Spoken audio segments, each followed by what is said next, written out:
The Islamic Media. Information of Quran و حدیث۔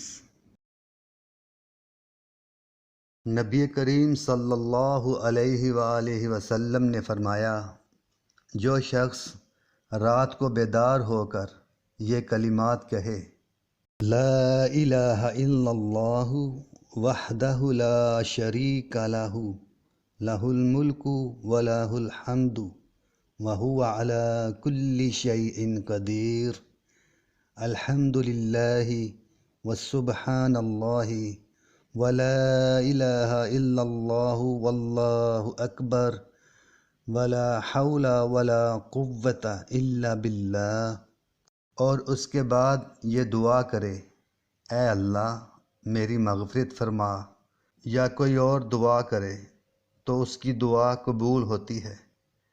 پھر اگر وضو کیا اور نماز پڑھی تو اس کی نماز بھی مقبول ہوگی۔